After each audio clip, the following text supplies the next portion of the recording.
A gift from the new shipment. The purest you'll find in Seoul. A special blend. Never get involved, Amara. You survive. My hand was moving. I don't know what you mean. Jokji. Explain. I have exactly 4 seconds to decide. Let a man die or destroy my entire life. The poison is already in the glass. His hand is reaching for it. In my other life, the one that ended 30 seconds ago, I would have looked away.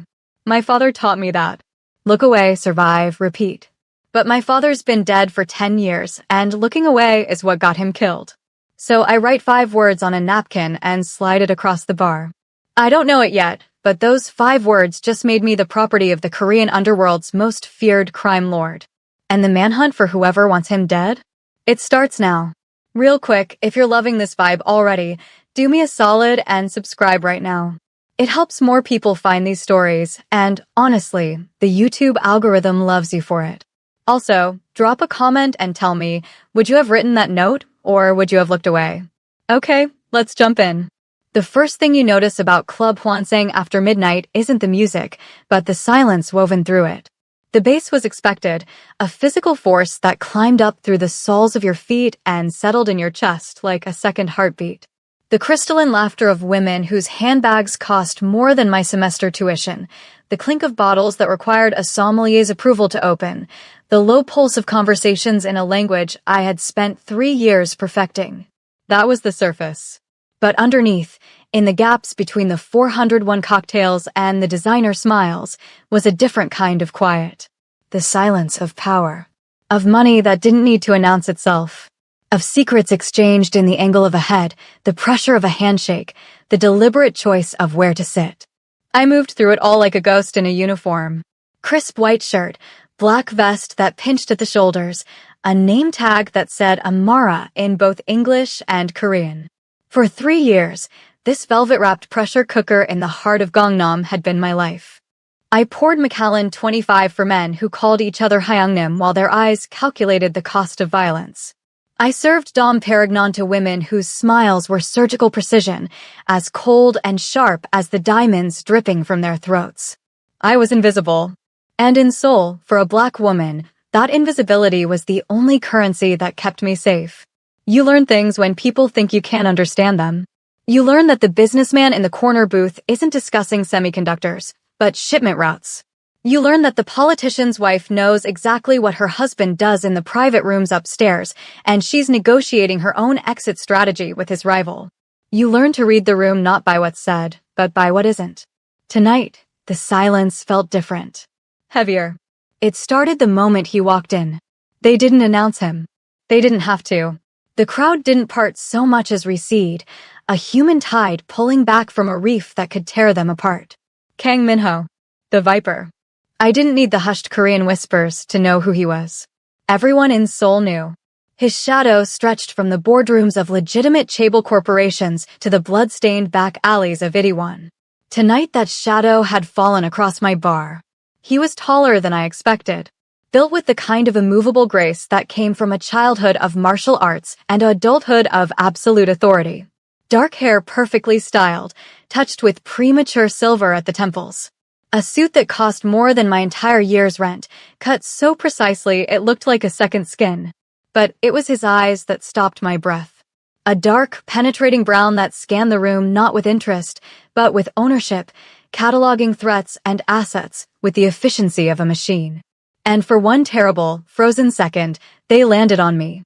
I dropped my gaze immediately, my heart slamming against my ribs like a caged bird trying to break free. I focused on the glass in my hand, polishing it to invisible perfection.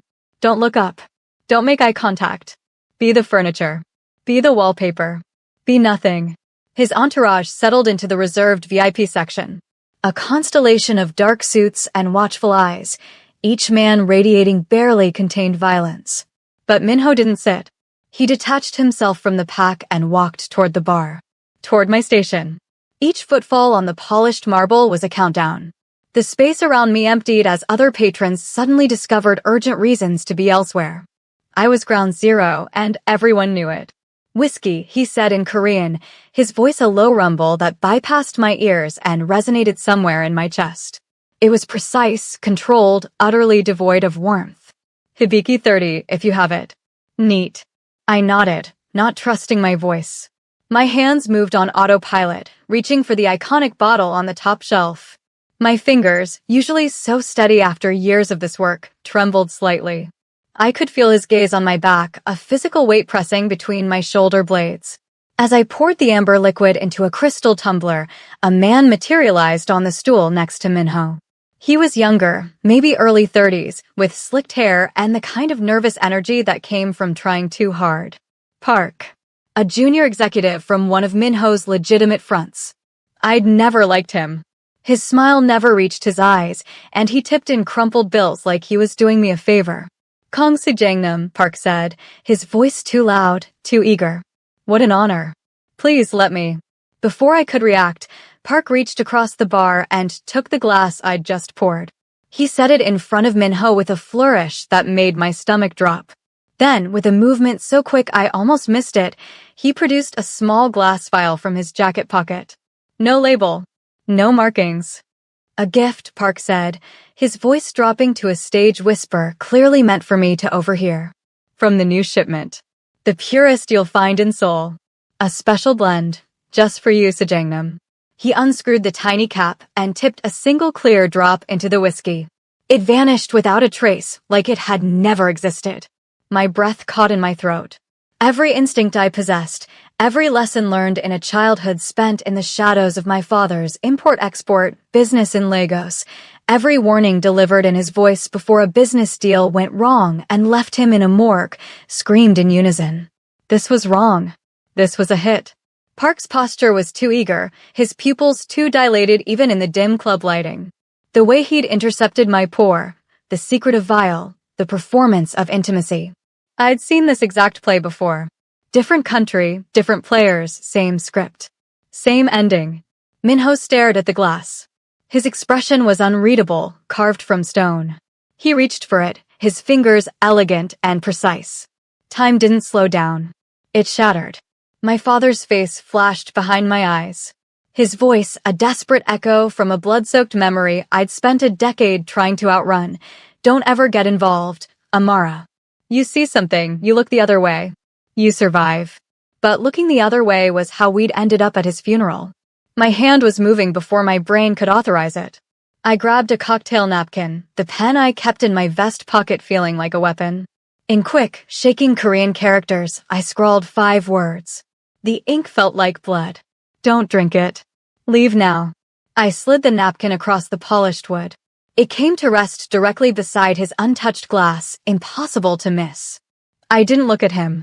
I turned away, busying myself with rinsing a glass that was already clean. My entire body braced for the explosion. The screaming. The violence. The end of whatever small life I'd managed to build here. The silence behind me stretched taut and deadly, a rubber band pulled to its breaking point. I could feel his gaze shift from the napkin to me. I heard the soft whisper of paper as he picked it up. The bass from the DJ booth pounded in my temples. 1 second. 2. 3. Had he read it? Would he listen? Or would he think I was insane, paranoid, a foreigner who didn't understand Korean business customs? Suddenly, a hand shot out. Not toward the glass. Toward me. His fingers, impossibly warm and impossibly strong, wrapped around my wrist and pinned it to the bar. The grip wasn't brutal, but it was absolute. Unbreakable. A steel trap wrapped in expensive skin. I gasped, my head snapping up against every survival instinct. His eyes met mine, and the world narrowed to just that point of contact. There was no anger in his gaze. No surprise. Just a deep, unnerving intensity, as if he were seeing me for the first time, truly seeing me and memorizing every single detail for a file he was building in real time. He leaned in close, his voice a whisper meant only for me, the scent of expensive cologne and something else, something cold like winter, washing over me. Why, he murmured, his thumb pressing against the frantic hammering of my pulse. Would I do that? He hadn't drunk the whiskey. He hadn't left. He had grabbed me instead. And in that moment, I knew with terrifying, crystalline certainty that my life of invisibility was over. The world narrowed to 3 points of contact. The cold, hard bar pressing into my forearm, the searing heat of his grip on my wrist, and the suffocating intensity of his gaze. My heart wasn't just pounding. It was trying to claw its way out of my chest and run for the exit. Every survival instinct I'd honed over 26 years screamed at me to pull away, to run, to scream for help that would never come for someone like me. But I was frozen, caught in the gravity well of his presence like a planet circling too close to a dying star. I don't know what you mean. The lie was flimsy, transparent as rice paper. I tried to tug my wrist back, but his hold tightened infinitesimally, a silent, effortless reminder that he could break me without even trying. The note, he stated in Korean, his voice still low, a private rumble in the cavernous noise of the club. His eyes flicked down to my trapped hand, then back to my face, cataloging. Explain. He hadn't acknowledged Park. He hadn't looked at the poison glass. His entire focus was a laser pointed directly at me, and it was more terrifying than any overt threat. Out of the corner of my eye, I saw Park's smug smile falter, confusion, and then a flicker of panic replacing it like a badly shuffled deck of cards. Kong Sejangnam, is there a problem with the leave us? Minho didn't even glance his way. The words dropped like stones into still water. Park opened his mouth to protest, but one of the men from the VIP section, a mountain of a human being with a scar bisecting his eyebrow, took a single step forward. Park paled, nodded jerkily, and slithered off the stool. He disappeared into the crowd without a backward glance, a rat fleeing a sinking ship. We were alone again, an island of terrifying quiet in the sea of pounding music and manufactured joy. You have 5 seconds, Minho said, his thumb stroking once, slowly, deliberately over my pounding pulse point. The gesture was intimate, possessive, and utterly chilling. Who are you? Amara, I whispered in English, then switched back to Korean. I just work here. That is not who you are. That is where you are.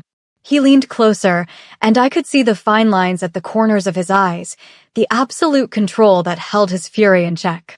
You saw something. You acted. People who just work here do not do that. They look away. So I will ask again. Who are you, and what did you see? The truth was a currency in this moment. The wrong denomination would get me killed. But a lie, he would see through a lie. I could feel it in the way he watched me, like he was reading a language written in my bones. The bottle, I breathed out, my voice trembling. The vial. He was too eager. He intercepted the drink you ordered to give you that one. I swallowed hard. It's a classic play. Poison masked as hospitality. One of his eyebrows lifted almost imperceptibly. A classic play, he repeated, as if tasting the words. You seem familiar with the genre. He finally released my wrist. The skin tingled, already feeling the ghost of his grasp like a brand.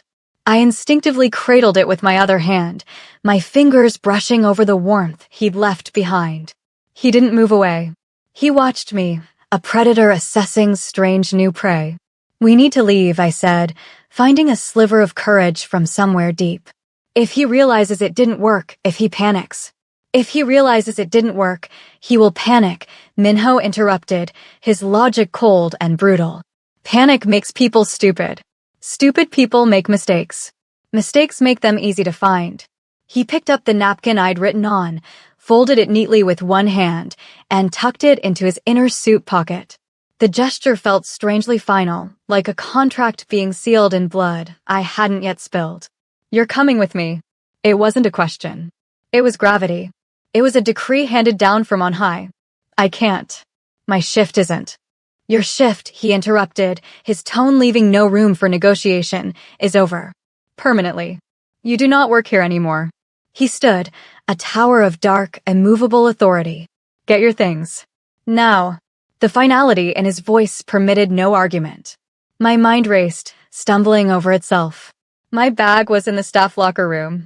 My phone, my keys, my passport, the entire fragile infrastructure of my small life was in that bag. To get it, I'd have to walk away from him, have a moment alone. Was this a test? Would I run? I looked into his eyes and knew with a sinking, drowning certainty that running would be the last mistake I ever made. He would find me. And he would not be gentle a second time. Numbly, I nodded. I turned and walked toward the staff door on legs that felt borrowed, feeling his gaze burning into my back with every step like a sniper sight. The locker room was a stark contrast to the club's opulence. Fluorescent lights that hummed and flickered, chipped linoleum, the smell of cheap perfume and industrial bleach. My hands shook so badly I could barely work the combination lock. 3 tries. 4.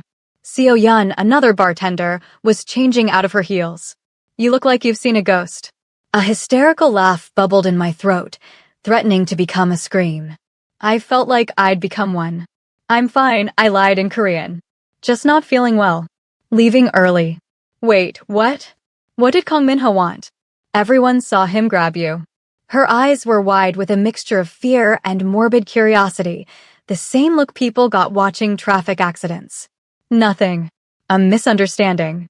I shoved my apron into the locker, grabbed my worn leather crossbody bag, everything I owned that mattered fit inside, and slung it over my shoulder. I have to go. Amara. I pushed through the door back into the hallway, half expecting him to be gone, for this to have been some cruel, surreal fever dream. But he was there, waiting, flanked by 2 of his men, the one with the scar and a younger, leaner man with cold, empty eyes. They looked at me not as a person, but as an object. An asset. A problem to be solved. This way, Minho said, gesturing toward a service exit I'd only ever used to take out trash. The cold November air hit me like a slap as the door swung open onto a dimly lit alley. It smelled of damp concrete, rotting food, and the particular desperation of Seoul's hidden spaces. Parked there, its engine a low, predatory purr, was a black Genesis G90, the kind of car that cost more than my family's house back in Lagos. The back door swung open automatically with a soft, mechanical whisper. Get in, he said. There was no choice. It was the alley or the car. The unknown or the man who held my fate in hands that could crush or protect with equal ease. I took a breath, the last free breath I feared I would ever take, and climbed into the leather-scented darkness. He slid in beside me, his large frame taking up an immense amount of space. The 2 other men got in the front. The doors closed with a soft, definitive thud, sealing me in. The car pulled away from the curb in unnerving silence, the city lights beginning to blur outside the tinted windows. I stared out, watching my old life, the club, the lights, the ordinary danger I understood, disappear into the night like smoke. I was in a cage. A rolling, expensive, leather-upholstered cage. Where are you taking me? I asked in Korean, my voice small in the vast quiet. Somewhere secure, he replied, not looking at me. He was typing on his phone, his thumbs moving with precise efficiency. Where we can talk. I told you what I saw. That's all I know. No, he said, finally turning his head to look at me. The passing streetlights cast fleeting shadows across his sharp features, making him look like something carved from marble and malice. That is the beginning of what you know. You recognized a classic play. You risked your job, possibly your life, for a stranger. That is a story I very much want to hear. He leaned back, the leather creaking softly under his weight. So start from the beginning. Not tonight's beginning. The real one. The beginning. The words hung in the perfumed air of the car like a key poised before a lock I had sealed shut with scar tissue and 3 years of deliberate forgetting. Where was the beginning? Was it the first time I heard a gunshot and learned not to flinch? The first time I packed a bag in the middle of the night while my mother cried in the next room? The day they lowered my father into red Nigerian soil, his principles etched on his cold face like an epitaph, a warning I had tried so desperately to heed? I couldn't tell him that. The truth was a landmine field, and every step risked an explosion that would reveal too much, make me too vulnerable, too human. There's no story, I said, turning to look out the window at the blur of Seoul at night. Neon signs in Hangul and English, convenience stores glowing like beacons, the occasional drunk stumbling home. I'm a bartender. I watch people.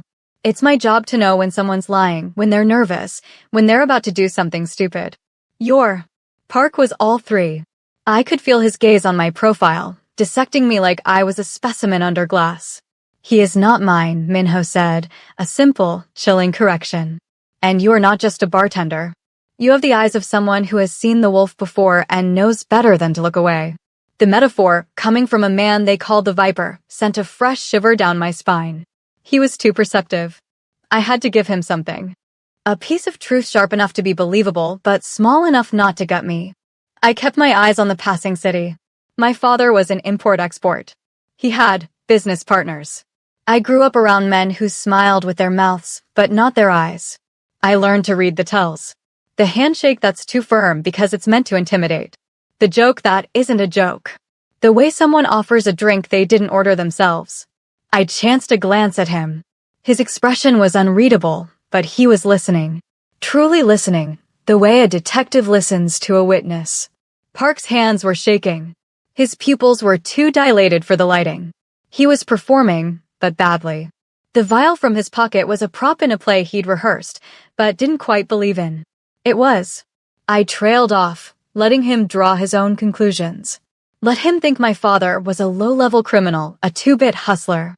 It was safer than the truth. Your father, Minho repeated, his voice thoughtful. Where is he now? Dead. The word was flat. Final. A door slamming shut. His business partners saw to that. This, at least, was not a lie. It just wasn't the whole truth. A moment of silence passed, filled only by the whisper of expensive tires on asphalt. We had left the bright chaos of Gangnam and were now navigating the quieter, wealthier neighborhoods near the river. Tall residential towers, their windows dark except for the occasional light, stood like sentinels. Then you understand the nature of this world, he said, and it wasn't a question. It was a statement of fact, a grim welcome to a club I'd never wanted to join. It is not a kind place. Loyalty is currency. Betrayal is the tax on power.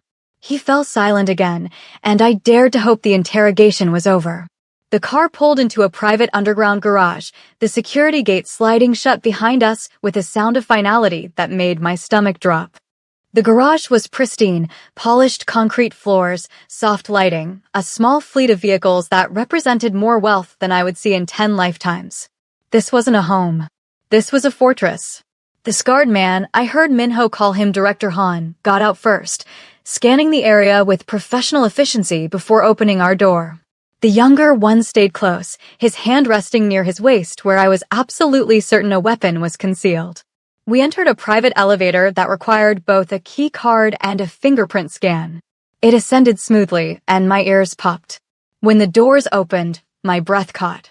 The entire far wall was floor-to-ceiling glass, offering a breathtaking panoramic view of the Han River and the Seoul skyline.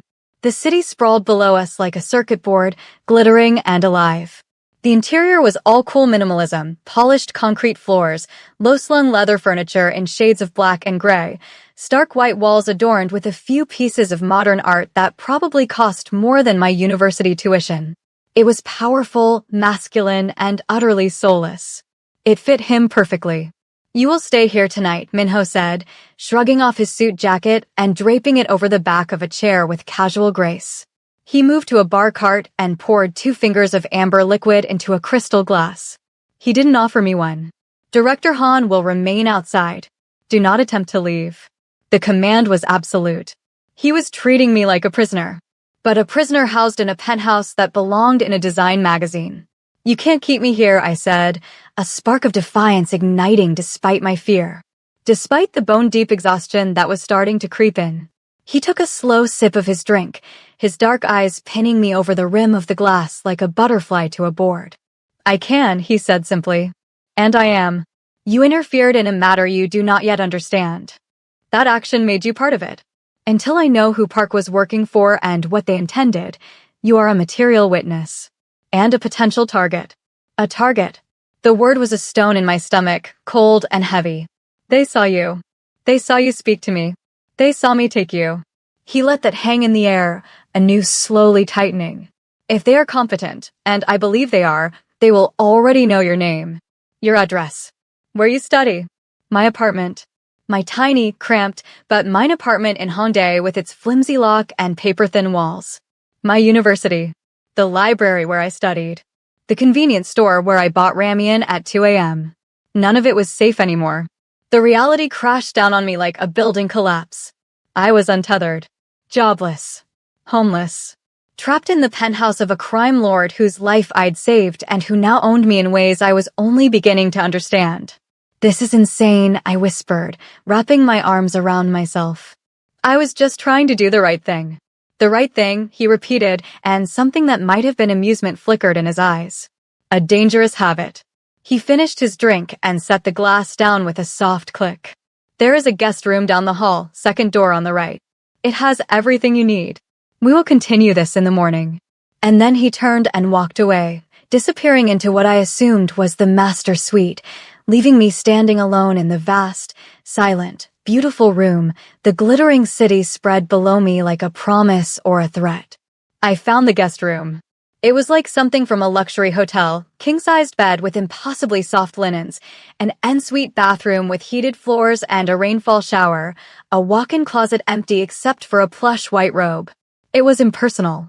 Perfect. A cell with a view. I sat on the edge of the bed, my bag still clutched in my hands like a life preserver. I felt dirty, displaced, out of sync with reality. I pulled out my phone. The screen showed full bars, but when I tried to open a browser, nothing loaded. When I tried to call Chloe, my best friend, the call failed immediately. He'd blocked the signal. I was completely cut off. I thought of Chloe. We were supposed to meet for brunch tomorrow at that place in Itaewon she loved. She'd text. She'd call. She'd worry when I didn't show. What would I tell her? That a handsome gangster had kidnapped me after I saved his life? It sounded like the plot of a bad webtoon. But the fear crawling up my spine was real. The memory of Park's dilated pupils was real. The phantom sensation of Minho's hand on my wrist was real. I was trapped in a gilded cage.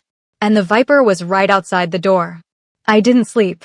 I lay in the absurdly comfortable bed, staring at the ceiling, listening to the unfamiliar sounds of wealth. The soft hum of climate control.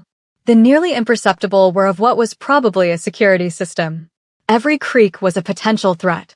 Every silence was suspicious. My mind raced in circles, trying to find an exit strategy and coming up empty. Where would I go?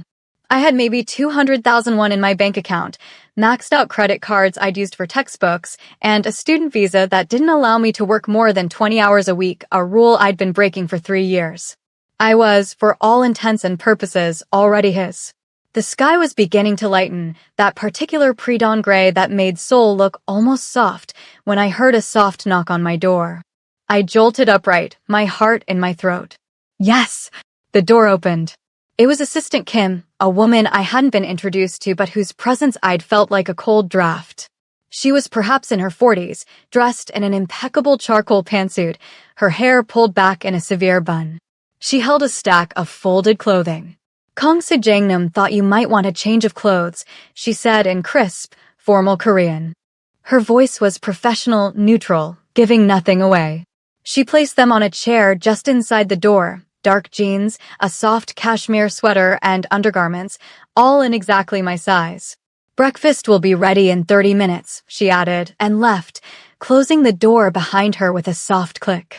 I stared at the clothes. The intimacy of it, the fact that he'd had someone find out my exact sizes, probably by going through employee records or making a phone call, made my skin crawl. He hadn't guessed. He'd known.